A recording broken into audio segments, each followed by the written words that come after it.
When it comes to retirement, women are not as financially ready as men. Our next guest says attitude about money as well as our earning power, just a couple of the factors that affect a woman's retirement. Liz Millardo is a financial services representative from Barnum Financial Group. Thank you, Liz, for coming here. Thank you. And as we all know, many women are challenged by saving money, talking about finances. Why is that? I just think that our roles as caretakers and things that we're doing, we're just so busy taking care of our children, our families, our jobs, all the responsibilities that we have. We really aren't paying attention to money and ourselves and different things with our finances. So we push it off to perhaps our husband? We push it off, or lots of times I find people spend more time planning their vacation than they do thinking about saving money and planning for retirement.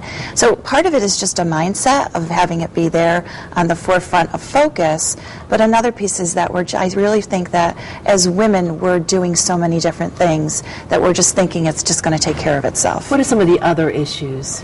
Well, as women, Jocelyn, we're not necessarily making as much money as men are. Statistics show that the generation of the baby boomers, which I'm part of, that we're earning 70%. It's getting better, though. Correct. Like my daughter's generation, she's a 22-year-old, they're going to earn 90 cents on the dollar versus we're earning 70 cents on the dollar. So, our earning power is there. The other thing is, on average, we're taking anywhere from 10 to 12 years off, taking time out maybe to start a family. We have loved ones who are sick, especially those of us in the sandwich generation, parents with doctor's appointments. And even if you're in a relationship where maybe there's all sons in the family, it's usually the responsibility of the wife or the woman, daughter-in-law, to be the caretaker. And naturally we're nurturing. So we're doing that. Absolutely. But we really need to seize the opportunity, especially since women are living longer than men. We do. We definitely live longer than men. Mortality tables show are just 15 years longer than men. And I find that a lot of women, who are widowed, their husbands have taken care of their finances.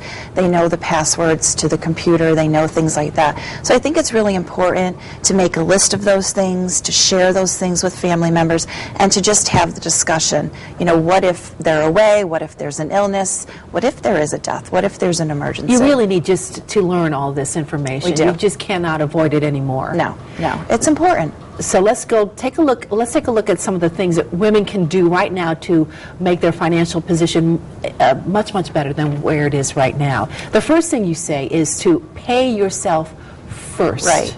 So traditionally, the easiest way to do that for those who work for a company who may have a retirement plan, like a 401k plan, if the money comes out of your paycheck and you don't have that money, you don't see that money, then the money's not there to spend. So it's really important that you start doing that type of thing with a habit.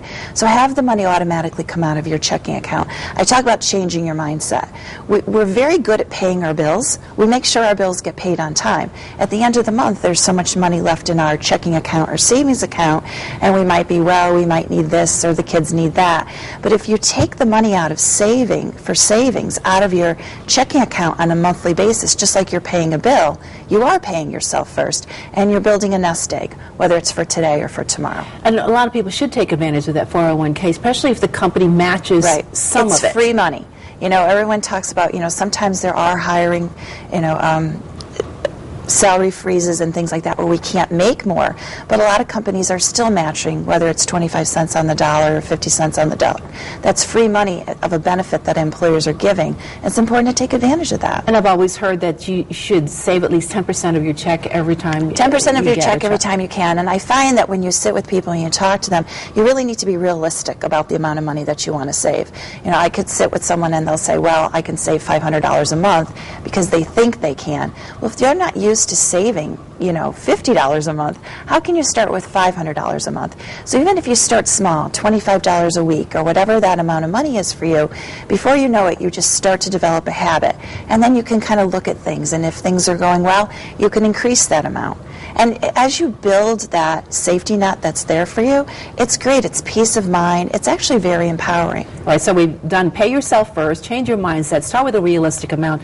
You also say use cash, which most women don't have cash. No. I know I'm guilty of that. I Right. generally use my debit card. Right. No, and even this morning I didn't know if I'd find parking meters, and I was going through my car trying to look for change or cash. But the point of that is that, you know, we've gotten to the electronic world. We've gotten to the swiping of the credit card or the debit card. And when you go out to dinner, or you're going to go shopping, or maybe you go somewhere and there's a sale, yes, it's great to take advantage of that. But it's very easy when you put it on your credit card. That amount of money isn't coming out of your checking, or I say use cash. So let's say, for example, you plan to go to dinner on a Saturday night. Take that amount of money that you plan to spend on the weekend out and use that cash and plan accordingly with that. That way, when you're with the credit card, maybe you might order, you know, an extra appetizer or a glass of wine or something like that. You're actually keeping track of the dollars, you know, that are physically there for you. Well, that's what you say. Use a visual reminder. Right.